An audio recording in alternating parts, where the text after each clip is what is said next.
मैंने masters rural development किया Sindh university से और उनका एक डिपार्टमेंट है अभी भी सिंध डेवलपमेंट स्टडी सेंटर, जिसने पहली मरतबा ये कोर्स पाकिस्तान में मुतारफ़ कराया था with the financial support of British council. और इस कोर्स की जो करिकुलम डिज़ाइन था और जो उसकी फैकल्टी थी वो भी यूनिवर्सिटी ऑफ लंदन से यहाँ आती थी और उनसे हमें ये कोर्स करने का मौका मिला। और मुझे याद है कि जब ये कोर्स अनाउंस हुआ था तो उस हमारे कोर्स में पाकिस्तान के मुख्तलिफ़ इलाक़ों से कश्मीर, KPK, बलूचिस्तान, गिलगित बल्तिस्तान, पंजाब से भी पार्टिसिपेंट्स थे जिन्होंने ये कोर्स किया था। उसके बाद मैंने इरिगेशन डिपार्टमेंट में बाकायदा जॉब स्टार्ट की और मेरे ट्रेनिंग पीरियड गुज़रने के बाद मैंने असिस्टेंट एग्जीक्यूटिव इंजीनियर्स की हैसियत से मुख्तलिफ़ सब डिवीज़न्स में अपने फ़राइज़ सरअंजाम दिए। लेकिन इस दौरान पाकिस्तान में एक research organisation, international research organisation international water management institute यहाँ आया पाकिस्तान में, और उन्होंने सिंध और पंजाब में एक एक्शन रिसर्च का प्रोजेक्ट स्टार्ट किया। और इस हवाले से उन्होंने पंजाब और इरिगेशन डिपार्टमेंट सिंध से इंटरेस्टेड लोगों को इनवाइट किया कि अगर वो उनके साथ काम करना चाहें। तो मुझे ये फ़ख्र हासिल है कि सिंध से हमारे एक दोस्त मुज्तबा धामरा साहब और मैंने ऑप्ट किया और हमने उस इंटरनेशनल ऑर्गेनाइजेशन के साथ सिंध में 2 साल irrigation water, ground water, drainage, इन सारे एस्पेक्ट्स पर हमने उस ऑर्गेनाइजेशन के साथ काम किया। और सिंध में पहली मरतबा फार्मर्स ऑर्गेनाइजेशन के कॉन्सेप्ट को हमने प्रैक्टिकली टेस्ट किया उस ऑर्गेनाइजेशन के साथ मिलके कि पार्टिसिपेटरी इरिगेशन मैनेजमेंट सिंध में, पाकिस्तान में कामयाब हो सकता है, काम कर सकता है, उसके क्या फ़वाइद हैं, क्या चैलेंजेस हैं। और उसी की बेस पर फिर आगे चलकर मैं समझता हूँ कि गवर्नमेंट ऑफ सिंध और गवर्नमेंट ऑफ पाकिस्तान ने वर्ल्ड बैंक के साथ मिलकर ये डिसाइड किया कि हम पाकिस्तान में पार्टिसिपेटरी इरिगेशन मैनेजमेंट को, सिंध में पार्टिसिपेटरी इरिगेशन मैनेजमेंट को प्रैक्टिस करेंगे। और उसी हवाले से आगे चलकर फार्मर्स ऑर्गेनाइजेशंस बनी सिंध में, एरिया वाटर बोर्ड्स बने, सीडा बना, जो कि मैं समझता हूँ कि उस हमारी एक्शन रिसर्च के नताइज के बाद चीज़ें सामने आई। जिन चीज़ों ने मुझे मोटिवेट किया ये नए तजर्बात करने में, और उसके बाद फिर मैंने एक इंटरनेशनल ऑर्गेनाइजेशन ऑक्सफेम, जो कि ह्यूमैनिटेरियन के हवाले से पूरी दुनिया में बहुत मशहूर है, उसका एक प्रोजेक्ट था बदीन में। जब बदीन में साइक्लोन फ्लड आया तो उसके बाद फिर मैंने as a project manager Oxfam के साथ काम किया। अब आप सोचते होंगे कि बीइंग एज ए इंजीनियर और एक सरकारी मुलाजिम होने के बाद मुझे क्या ज़रूरत थी मुख्तलिफ़ इदारों में इस तरह से जाके तजर्बात करने की। तो मैं ये समझता हूँ कि आप जब नए एवेन्यूज़, नए ऑप्शंस, नई चीज़ें एक्सपेरिमेंट करते हैं अपनी जॉब में, अपने करियर में, तो आपके लिए नए रास्ते खुलते हैं। आप टनल विज़न का शिकार नहीं होते। आप इंजीनियरिंग को भी मैं अब कह सकता हूँ कि जब मैंने कम्युनिटीज़ के साथ काम किया, मुख्तलिफ़ इदारों के साथ काम किया, तो मुझे ये हकीकत आश्कार हुई कि engineering is not only the job of technical persons.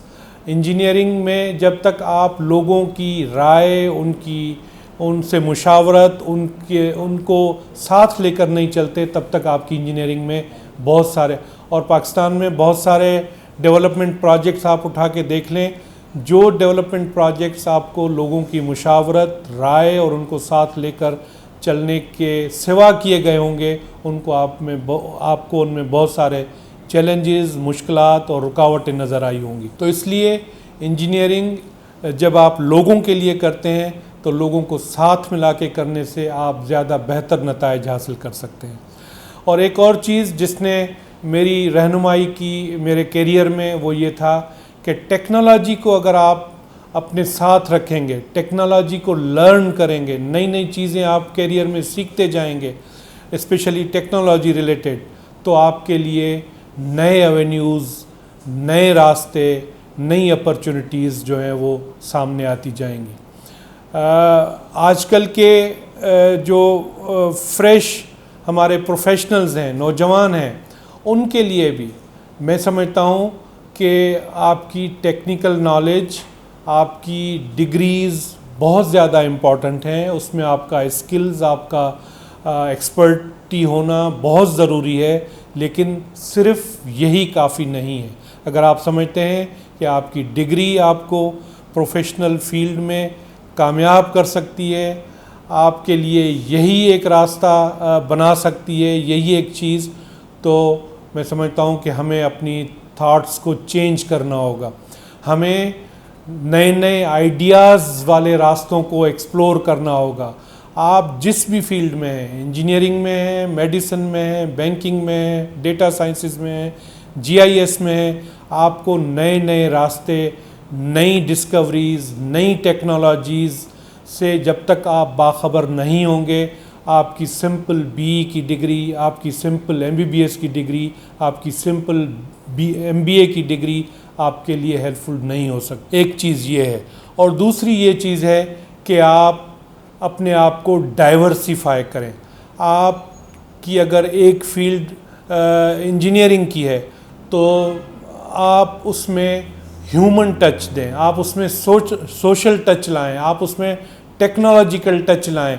जब भी आपकी ये डिग्रीज़, आपकी ये कैरियर, ये प्रोफेशनल फील्ड आपके लिए हेल्पफुल हो सकती है और आपके लिए नए रास्ते खोल सकती है। यकीनन प्राइमरी स्कूलिंग हो या कॉलेज स्कूलिंग हो या आपकी यूनिवर्सिटी की स्कूलिंग हो या आपका प्रोफेशनल कैरियर पाथ हो, वहाँ पर यकीनन आपके सामने बहुत सारे चैलेंजेस आते हैं।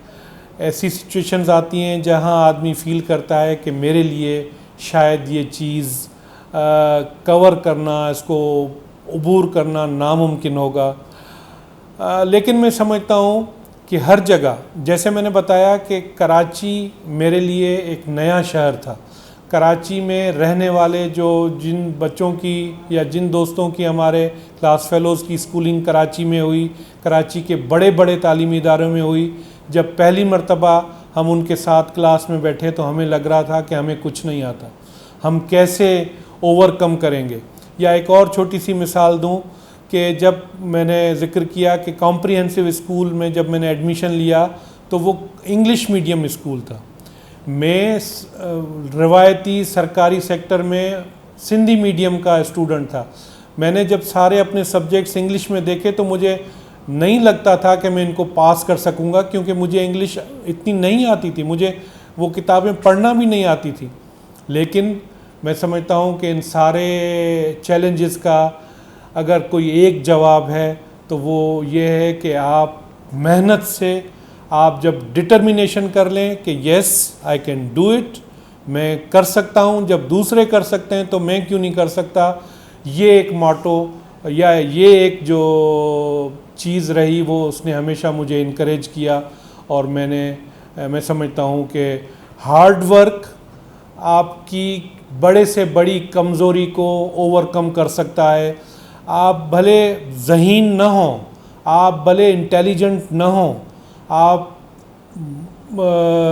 जीनियस न हों, लेकिन अगर आप हार्ड वर्कर हैं तो मैं आपको लिख के दे सकता हूँ कि आप दुनिया का बड़े से बड़ा चैलेंज कामयाबी से अबूर कर सकते हैं। मैं समझता हूँ कि आजकल का जो यूथ है उसकी रीडिंग्स हैबिट ज़रूर हैं, लेकिन इन डिफरेंट फॉर्म है। सोशल मीडिया की जो स्क्रीन्स हैं ये हमारा सबसे बड़ा सोर्स ऑफ रीडिंग बन चुकी हैं, लेकिन आप इस पर ज़रूर बहस कर सकते हैं या हम बात कर सकते हैं कि जो हम पढ़ रहे हैं इज़ इट वर्थ रीडिंग। हाँ, उस पर मैं आपके साथ हूँ कि मेजॉरिटी ऑफ हमारा जो यूथ हमारी स्क्रीन्स पर जो कुछ पढ़ रहा है वो शायद इतना वर्थ रीडिंग नहीं है, क्योंकि जो सोशल मीडिया की नॉलेज है, इंफॉर्मेशन है, उसमें बहुत सारी चीज़ें क्वेश्चन मार्क हैं कि वेदर ये ऑथेंटिक भी हैं जो हम पढ़ रहे हैं।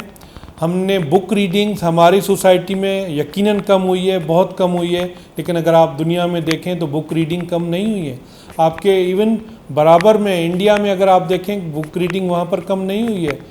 तो वो क्या फैक्टर्स हैं जिसमें हमारा यूथ बुक रीडिंग से दूर हुआ है, पेपर रीडिंग से दूर हुआ है, इन एस्पेक्ट्स को तलाश करने की ज़रूरत है। और मैं समझता हूँ कि ये समाजी तौर पे जो समाजी साइंस के एक्सपर्ट्स हैं उनको इस हवाले से गाइड करना चाहिए नेशन को।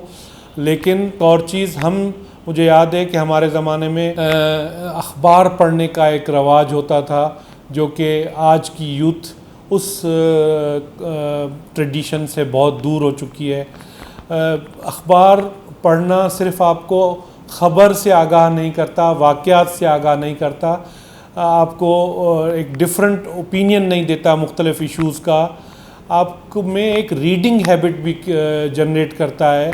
अखबार न पढ़ने से मैं समझता हूँ कि हम ख़बरों के हवाले से तो मुख्तलिफ़ सोर्सेज से हमारे पास ख़बरें पहुँच जाती हैं, लेकिन हम रीडिंग हैबिट हमारी जो है वो डिसकंटिन्यू हुई है, ख़त्म हुई है, जिसका हमें नुकसान हुआ है। तो हमें किसी न किसी तरह, हमें चाहे वो स्क्रीन पे ही हो, लेकिन हमें बुक रीडिंग, संजीदा मौज़ूआत की रीडिंग और कंसंट्रेशन के साथ रीडिंग वाली हैबिट्स लाने की ज़रूरत है, जिसमें मुख्तलिफ़ एक्टर्स को अपना रोल प्ले करना हो। मैं 3 चीज़ों पर फोकस करूँगा और एडवाइस करूँगा, और आज ख़ुद भी कोशिश करता हूँ कि उन 3 चीज़ों पर को फॉलो करूँ। पहली चीज़ ये है कि आप सोचने की, चीज़ों को आउट ऑफ बॉक्स देखने की, चीज़ों को अपने जो उनका डायमेंशन है उससे बाहर निकल कर सोचें और आइडियाज़ को सोचें कि क्या हो सकता है ये चीज़। अगर ये बिज़नेस, ये सब्जेक्ट, ये टॉपिक, इसको मैं अगर इस एंगल से देख रहा हूँ तो दूसरा एंगल क्या हो सकता है, इसका अपोजिट एंगल क्या हो सकता है। ये सोचने वाली चीज़ हमें अपने आप को हर हवाले से, आपके जो ज़ाती मामलात हों, आपके प्रोफेशनल मामलात हों, आपके जो समाजी मामलात हों, उसमें आप सोचने वाले एस्पेक्ट को ज़रूर अहमियत दें। और दूसरी बात जिसको मैं फोकस करता हूँ और एडवाइस करूँगा वो ये है कि आप टेक्नोलॉजिकल एडवांसमेंट के साथ ज़रूर कदम ब कदम रहें। आप अगर आज के दौर में जिस तेज़ी से टेक्नोलॉजी तब्दील हो रही है, अगर मैं समझता हूँ कि मेरे पास कोई इल्म है और वो आज के दौर से हम-आहंग नहीं है, तो मेरा इल्म किसी काम का नहीं है, क्योंकि वो इल्म बहुत मतरूक हो चुका है अगर आज के दौर की, आज की टेक्नोलॉजी के साथ उसको कंपेयर करेंगे। और तीसरी चीज़ जिसको मैं बार बार रिपीट करूँगा कि hard work, hard work, hard work is the only solution.